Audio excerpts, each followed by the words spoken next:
What happens when a late-night comedy host pushes too hard and a royal guest decides he has had enough? The answer might shock you, because what unfolded on Stephen Colbert's stage wasn't just uncomfortable television. It was a masterclass in how quickly an interview can spiral completely out of control. Before we dive into this incredible story, make sure you hit that subscribe button and drop a comment below telling me what you think about celebrity interviews that go wrong, because trust me, you are going to want to share your thoughts after hearing what happened here. The Late Show with Stephen Colbert had been riding high on a wave of successful celebrity interviews. The show's booking team had managed to secure some of the biggest names in entertainment, and the ratings reflected their success. So when Prince Harry's representatives reached out about a potential appearance to discuss his latest charitable initiatives, the producers knew they had struck gold. A member of the British royal family, even one who had stepped back from official duties, was still television dynamite. The initial conversations between the show's producers and Harry's team went smoothly. The prince's representatives made it clear that he wanted to focus on his humanitarian work, particularly his efforts with veterans and mental health advocacy. They emphasized that he was looking for a platform to discuss serious issues rather than engage in tabloid gossip or rehash old controversies. The Colbert team assured them that while the host might inject his trademark humor, the conversation would remain respectful and substantive. Stephen Colbert himself was genuinely excited about the booking. In private conversations with his writing team, he expressed admiration for Harry's military service and his openness about mental health struggles. The host had built his reputation on sharp political satire, but he also knew how to conduct meaningful interviews when the moment called for it. He had successfully navigated sensitive conversations with politicians, activists, and other public figures who had faced intense scrutiny. The preparation for the interview seemed thorough and professional. Harry's team provided talking points about his various charitable organizations, his work with wounded veterans, and his advocacy for mental health awareness. The show's researchers compiled background information that would allow Colbert to ask informed questions about these initiatives. Both sides seemed committed to creating compelling television that would also serve a greater purpose. However, as the interview date approached, there were subtle signs that not everyone was on the same page about the direction of the conversation. Some network executives, aware of the ratings' potential, began pushing for more provocative content. They didn't explicitly ask Colbert to ambush his guest, but they made it clear that softball questions about charity work wouldn't generate the kind of viral moments that drive social media engagement and boost viewership numbers. Colbert found himself in a familiar but uncomfortable position. He had built his career on being fearless in his questioning, never shying away from difficult topics, even when interviewing powerful figures. At the same time, he understood the importance of maintaining trust with guests and creating an environment where meaningful conversation could occur.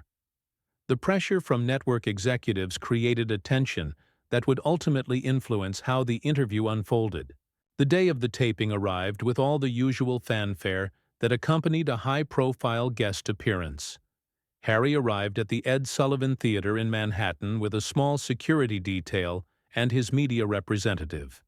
He seemed relaxed and confident as he was escorted through the backstage area, greeting crew members warmly and even sharing a laugh with the show's musical director. During the brief pre-interview meeting, Harry and Colbert exchanged pleasantries about their respective families and shared interests. The prince mentioned his appreciation for American television and how different it was from the more formal interview formats he was accustomed to in Britain. Colbert reassured him that while the show had comedic elements, he was committed to having a substantive conversation about the issues that mattered most to his guest. The studio audience was particularly energetic that evening, having been warmed up with the promise of witnessing a historic television moment. Many of the audience members had waited hours for tickets, and the anticipation in the room was palpable. The show's warm-up comedian had prepared some royal-themed jokes, but kept them light and respectful, setting a tone that suggested the interview would be entertaining without being mean-spirited. As the cameras rolled and Colbert delivered his opening monologue, there was no indication of the drama that was about to unfold. The host performed his usual blend of political commentary and pop culture observations, drawing enthusiastic responses from the audience. When he introduced Prince Harry, the applause was thunderous and sustained, suggesting that the American audience was genuinely excited to hear from the royal guest. Harry walked onto the stage with the confident stride of someone who had spent years in the public eye. He waved to the audience, shook hands with Colbert, and settled into the guest chair with apparent ease. The first few minutes of conversation proceeded exactly as both sides had hoped, with Colbert asking thoughtful questions about Harry's transition to life in America and his adjustment to a different pace of existence outside the royal spotlight. The prince spoke eloquently about his decision to step back from royal duties, framing it as necessary for his family's well-being and his ability to pursue the causes he cared about most deeply. He discussed his military service with obvious pride, sharing stories about his deployments that revealed both his dedication to his fellow soldiers and his understanding of the sacrifices made by military families. The audience listened intently, clearly moved by his sincerity and openness. Colbert seemed genuinely engaged during these early exchanges, asking follow-up questions that demonstrated he had done his homework and understood the complexity of his guest's situation. The conversation flowed naturally from Harry's military experience to his current work with veterans organizations, providing exactly the kind of platform the prince had hoped for when he agreed to appear on the show. But as the interview progressed, subtle shifts began to emerge in Colbert's questioning style. What had started as respectful curiosity began to take on a slightly more probing edge. The host began asking questions that, while not overtly hostile, seemed designed to push his guest toward more controversial territory. Harry, experienced in dealing with challenging interviews, initially navigated these moments with diplomatic skill, deflecting potentially problematic questions while maintaining his composure. The turning point came when Colbert began asking about Harry's relationship with other members of the royal family. The prince had made it clear through his representatives that this was not territory he wanted to explore during the interview, but Colbert seemed determined to test those boundaries. His questions became more direct, more personal, and clearly designed to elicit reactions rather than facilitate genuine conversation about the charitable work Harry had come to discuss.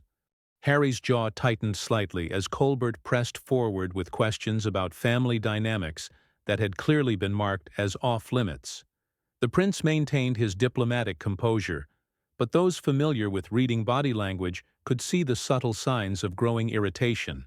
His posture became more rigid, his responses shorter, and there was a noticeable pause before he answered each increasingly personal question. "Stephen, I appreciate your curiosity, but I really came here tonight to talk about the work we're doing with veterans and mental health advocacy," Harry said, his voice still controlled but carrying a new edge of firmness.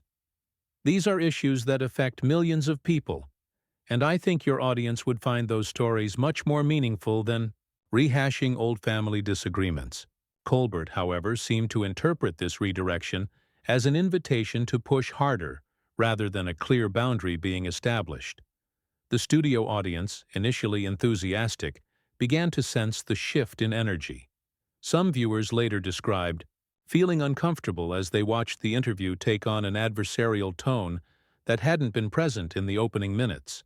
"But Harry, and I hope you don't mind me calling you Harry," Colbert continued with his trademark grin, though it seemed less genuine than usual, "your family relationships have been front-page news for years now. Surely you understand that people are curious about how you navigate those waters, especially after some of the very public statements that have been made."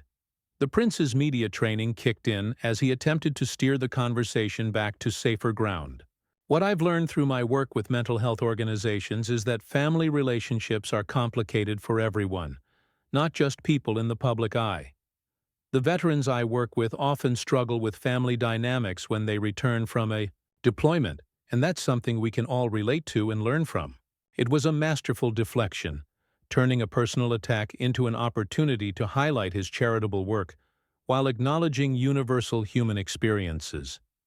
For a moment it seemed like the interview might return to its original trajectory. The audience appeared to appreciate this response, with several people nodding in apparent agreement with the sentiment. But Colbert wasn't ready to let go. Whether driven by network pressure, his own journalistic instincts, or simply the momentum of live television, he decided to press even further into territory that Harry's team had explicitly marked as problematic. That's a beautiful sentiment. Harry, really it is, Colbert said, his tone taking on a slightly mocking quality that regular viewers would recognize as his preparation for a more aggressive line of questioning. But let's be honest here. When you and your wife made certain accusations about your family, particularly regarding issues of race and mental health support, you opened a door to public scrutiny. Don't you think the public deserves some clarity about those very serious allegations? The change in Harry's demeanor was immediate and unmistakable. His entire body language shifted from diplomatic caution to barely contained anger. The prince sat forward in his chair, his hands gripping the armrests, and for the first time since the interview began, he looked directly into Colbert's eyes, with an intensity that made the host momentarily uncomfortable. "I think what the public deserves," Harry said, his voice now carrying a sharp edge that cut through the studio's atmosphere, "is for media personalities to show some basic respect for the boundaries that guests establish when they agree to appear on their programs. I was very clear about what I was willing to discuss tonight, and you're deliberately choosing to ignore those boundaries." The studio fell silent. Even the usually responsive audience seemed to hold their collective breath as they witnessed what was clearly becoming a confrontation rather than an interview. Camera operators adjusted their positions slightly, sensing that they were capturing something that would be replayed and analyzed for days to come. Colbert, perhaps realizing he had pushed too far but unable to back down without losing face, decided to double down on his approach. "Harry, with all due respect, you can't make explosive public statements about your family and then expect journalists to never ask you about them. That's not how media works, especially when you choose to appear on American television." Explosive public statements? Harry's voice rose slightly, though he still maintained enough control to avoid shouting. "I shared my personal experiences about mental health struggles and my family's response to them. I did so to help other people who might be going through similar situations. But apparently you and your network see that vulnerability as nothing more than entertainment fodder." The accusation hung in the air like a challenge. Colbert's usual quick wit seemed to abandon him as he processed the direct nature of Harry's criticism. The host had built his career on being the one asking uncomfortable questions, not on being called out by his guests for his methods. "Now, hold on just a minute," Colbert responded, his own voice taking on a defensive tone. "I'm not trying to exploit anyone's vulnerability. I'm asking legitimate questions that any journalist would ask when interviewing someone who has made such significant public statements about their family relationships." "Legitimate questions?" Harry stood up abruptly, his movement so sudden that it caused a visible reaction from the studio crew. "You mean the same legitimate questions that have been asked 1,000 times by tabloid reporters looking for their next headline? I thought American television was supposed to be different, more substantive. I thought you were different." The personal nature of that last comment clearly stung Colbert. His professional composure began to crack as he realized the interview was spiraling completely out of his control. "Harry, please sit down. Let's try to have a rational conversation about this." "Rational?" Harry's laugh was bitter and completely devoid of humor. "There's nothing rational about ambushing a guest who came here in good faith to discuss important charitable work. You've spent the last 10 minutes trying to get me to rehash personal family matters for your audience's entertainment, completely ignoring the actual purpose of this appearance. The prince began moving toward the edge of the interview area, clearly preparing to leave. His security detail, who had been positioned discreetly off-camera, began to shift their positions, reading the situation and preparing to escort him from the studio if necessary. Colbert made one last attempt to salvage the interview, perhaps realizing that having a guest storm off his show would create exactly the kind of viral moment the network wanted, but not in a way that would reflect well on his interviewing skills. "Harry, please, let's take a breath here. I apologize if my questions seemed intrusive. Why don't we start over and focus on the veteran's work you wanted to discuss?" But the damage was already done. Harry turned back to face Colbert, and the look of disappointment and anger on his face was unmistakable. "You know what, Stephen? I've spent years dealing with journalists who prioritize sensationalism over substance, who see my personal struggles as content for their shows rather than as human experiences that might actually help people. I genuinely thought you were different. I thought this show was different." The studio audience watched in stunned silence as one of the most dramatic confrontations in late-night television history continued to unfold. Some audience members later reported feeling genuinely uncomfortable, as if they were witnessing something too personal and raw for public consumption. "I prepared for this interview in good faith," Harry continued, his voice now carrying the authority of someone who had been raised to command attention when he spoke. "I came here with stories about veterans who are struggling, about young people dealing with mental health challenges, about real issues that affect real people. But all you want to talk about is family drama that you think will get you better. Ratings." Colbert opened his mouth to respond, but Harry wasn't finished. The prince had clearly reached his breaking point, and years of dealing with intrusive media coverage seemed to pour out in this moment of confrontation. "You want to know what's really disappointing?" Harry continued, his voice cutting through the stunned silence of the studio. "I've watched your show, Stephen. I've seen you conduct brilliant interviews with politicians, activists, and other public figures. You know how to ask tough questions while still maintaining respect for your guests. But tonight, you've chosen to act like every other tabloid journalist who thinks my pain is your entertainment." Colbert's face flushed red as the criticism hit home. He had built his reputation on being fearless but fair, and having a guest publicly call out his integrity on live television was perhaps the worst professional nightmare he could imagine. "Harry, that's not fair. I'm doing my job as a journalist." "Your job?" Harry's voice rose with incredulity. "Your job is to inform and entertain your audience, not to re-traumatize guests for ratings. Do you have any idea what it's like to have your most vulnerable moments dissected for public consumption over and over again? Do you understand the impact that has on someone's mental health?" The personal nature of Harry's words seemed to strike something deep within Colbert. For a moment his defensive posture wavered, and there was a flicker of what might have been genuine remorse in his eyes. But the moment passed quickly as his professional instincts took over. "I understand that you're upset, but you chose to make these matters public when you gave that interview. You can't expect journalists to never ask about them," Colbert said, though his voice lacked its usual conviction. "That interview was about helping people," Harry shot back, his frustration now fully visible. "It was about showing others who are struggling that they're not alone, that even people in privileged positions face mental health challenges. But people like you have turned it into gossip, into entertainment, into something to be picked apart and analyzed for your audience's amusement." The studio cameras continued rolling, capturing every moment of this unprecedented confrontation. Camera operators and crew members exchanged glances, knowing they were witnessing something that would be talked about for years to come. The audience sat in uncomfortable silence, many of them clearly sympathizing with Harry's position despite their loyalty to Colbert. "You know what the real tragedy is here?" Harry continued, his voice now carrying a tone of profound disappointment. "There are veterans sitting at home right now who are struggling with post-traumatic stress, who are having trouble reconnecting with their families, who are contemplating suicide because they don't see a way forward.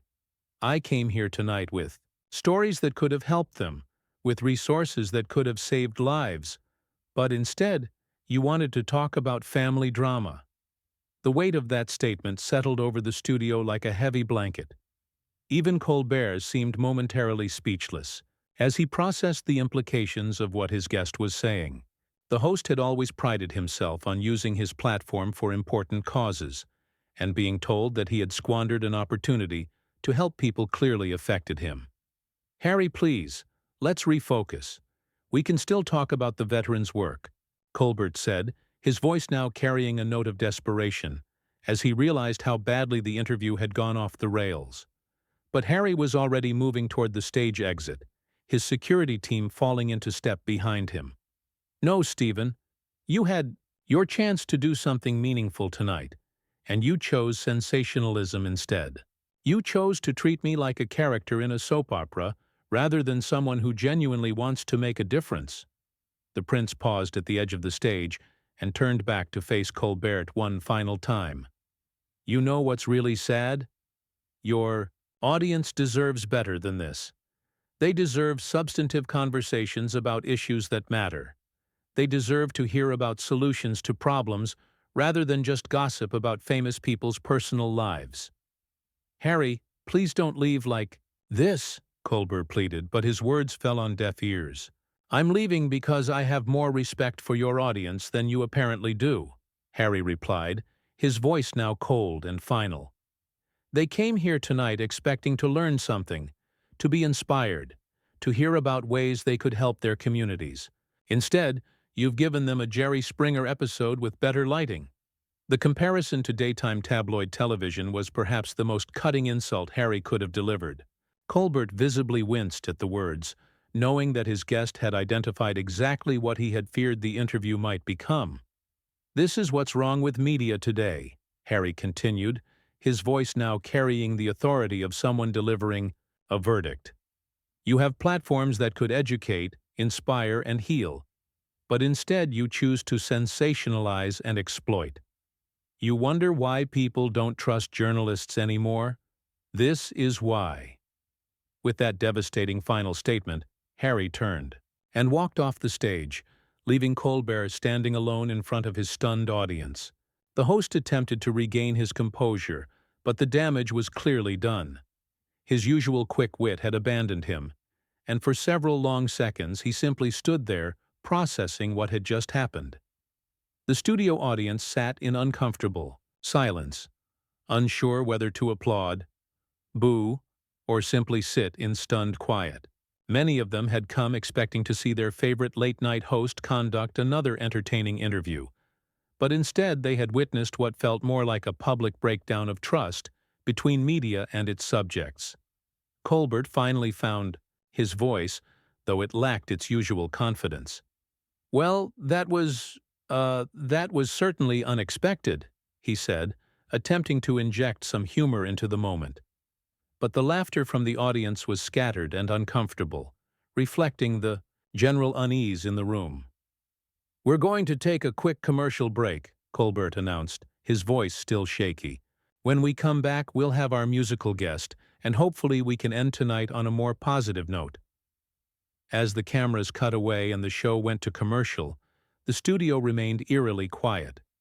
Crew members whispered among themselves, "Audience." Members shifted uncomfortably in their seats, and Colbert stood alone on his stage, clearly struggling to process what had just transpired. Behind the scenes, network executives were already in crisis mode, trying to determine how to handle the fallout from what was clearly going to be one of the most talked-about television moments of the year. The raw, unfiltered nature of Harry's criticism had been captured in real time, and there was no way to minimize or spin what had happened. The interview had started with such promise, both sides genuinely hoping to create meaningful television that would serve a greater purpose. Instead, it had devolved into a public confrontation that revealed the deep tensions between celebrity culture, media responsibility, and the human cost of public scrutiny. As Harry left the building, surrounded by his security team, he carried with him not just his own disappointment but a broader frustration with a media landscape that seemed more interested in conflict than in solutions. The veterans he had hoped to help, the mental health advocates he had planned to support, the young people struggling with their own challenges, all of them would have to wait for another platform, another opportunity to have their stories told. The confrontation between Prince Harry and Stephen Colbert had lasted less than 20 minutes, but its impact would be felt far beyond that studio in Manhattan. It was a moment that crystallized the ongoing debate about media responsibility, celebrity privacy, and the price of public service in an age of endless scrutiny. So what do you think? Was Harry justified in his anger, or should public figures expect tough questions when they appear on television? Drop your thoughts in the comments below, and don't forget to subscribe for more incredible stories about the moments when live television goes completely off script.